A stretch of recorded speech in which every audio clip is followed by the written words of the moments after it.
গোৱালপাৰা পশ্চিম সমজিলা আয়ুক্তৰ এই বাকৰিত আজি শ্বহীদ দিৱস পালন কৰা হৈছে আৰু ইয়াত আমাৰ গোৱালপাৰা জিলাৰ 22গৰাকী শ্বহীদ আছে সেই 22গৰাকীক আমি স্মৰণ কৰিছোঁ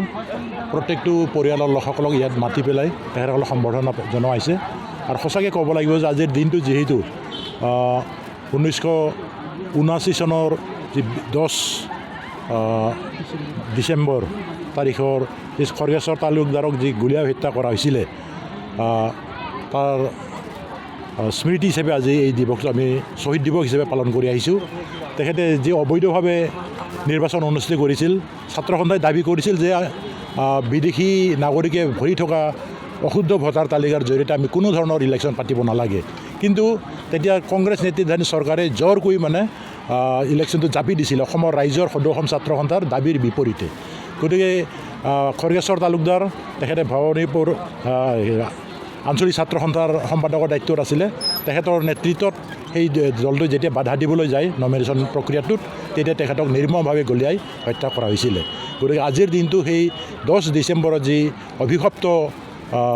দিন কংগ্ৰেছ নেতৃত্বাধীন সেই চৰকাৰৰ সেই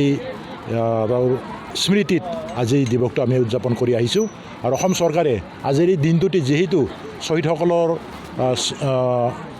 স্মৃতিত এটা স্মৃতি উদ্যান ডাঙৰকৈ নিৰ্মাণ কৰিছে সেইটো আমাৰ অসম চৰকাৰৰ এটা ভাল পদক্ষেপ হৈছে সেইকাৰণে আমি মাননীয় ডক্টৰ হিমন্ত বিশ্ব শৰ্মাক আমি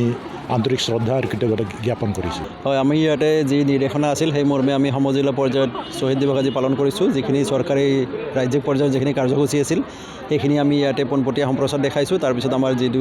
সমজিলা ভিত্তিক যি কাৰ্যসূচী আছে সেই কাৰ্যসূচীত আমাৰ শ্বহীদ প্ৰণামী শীৰ্ষক গীতৰ লগতে ফাকন তথা বাকী যিখিনি শ্বহীদ পৰিয়ালৰ যিখিনি আমাৰ সদস্য আছিলে তেখেতসকলক আমি ইয়াতে সম্বৰ্ধনা জনাইছোঁ তেখেতসকলৰ লগত আমি কথা পাতিছোঁ আৰু শ্বহীদ দিৱসৰ লগত সংগতি ৰাখি আজি আবেলি প্ৰত্যেকটো কাৰ্যালয়তে আমি বন্তি প্ৰজ্বলন কৰিম আৰু সেই মৰ্মে তেখেতসকলক আমি শ্ৰদ্ধাৰে আজি এই দিনটোত কৰিছোঁ আৰু আশা কৰিছোঁ আমাৰ যি ত্যাগ শ্বহীদৰ যি ত্যাগ আছে সেই ত্যাগৰ যাতে ফল আমি যি আজি ভোগ কৰি আছোঁ পৰৱৰ্তী সময়ত যাতে আমাৰ নৱপ্ৰজন্মই ইয়াক কঢ়িয়াই নিব পাৰে যি জাতি আমাৰ বা মাটি যিটো বৃহত্তৰ অসমীয়া জাতি আছে তেখেতসকলৰ সেই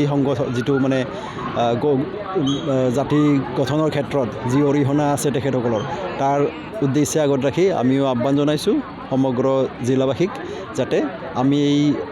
ধাৰা যি আছে আমাৰ এই ধাৰা যাতে আমি অক্ষুণ্ণ ৰাখিব পাৰোঁ যিকোনো খবৰৰ বাবে যোগাযোগ কৰক 7099017330 লগতে 7099017110 নম্বৰত